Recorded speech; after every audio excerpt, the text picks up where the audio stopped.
Hello दोस्तों। New tax रिज़ाइम 2024-25 ठीक है। तो 2024-25 में जो आया है तो देखिए पहले क्या था कि 3 लाख तक नील था, अब 4 लाख तक नील है। 3 से 7 लाख 5% है, अब 4 से 8 लाख 5% है। 7 से 10 लाख 10% था, अब 8 से 12 लाख में 10% है। 10 से 12 लाख में 15% था, अब 15 से 16 लाख तक 15% है। 12 से 15 लाख 20% था, अभी 16 से 20 लाख में 20% है। 15 लाख में 30% और 20 से 24 लाख में 25%। 24 लाख तक में 30% है। इसके बाद आप यहाँ पे new tax rate under new tax regime में देख सकते हैं। यहाँ पे अब देखिए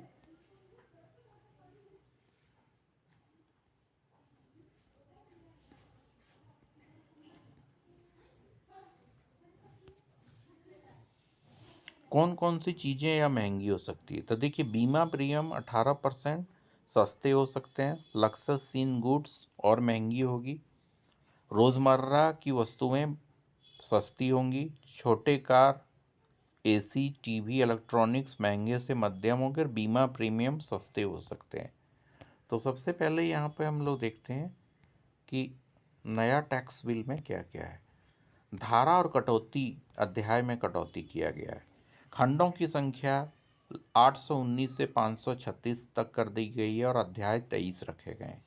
डिजिटल और पारदर्शी प्रक्रियाएं। Faceless digital first tax assessment लागू किए जा रहे हैं, जिससे भ्रष्टाचार कम होगा और अनुपालन बढ़ेगा। आईटीआर रिफंड और टीडीएस सुधार।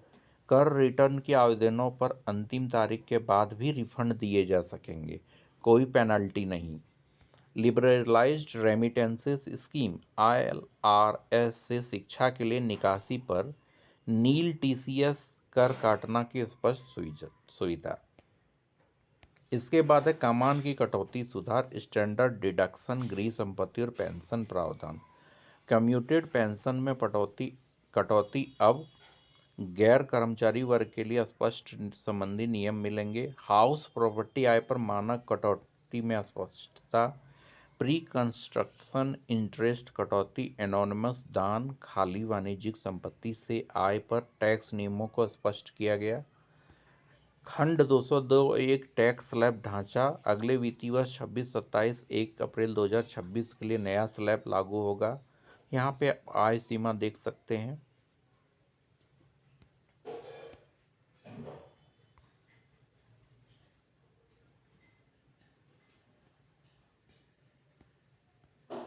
धारा 87A रिबेट में वृद्धि। नए ढांचे में 12 लाख तक आय पर 100% रिबेट या 60,000 जो भी कम हो मिलेगा। मौजूदा सीमा 5 लाख पर 12,500 रिबेट है।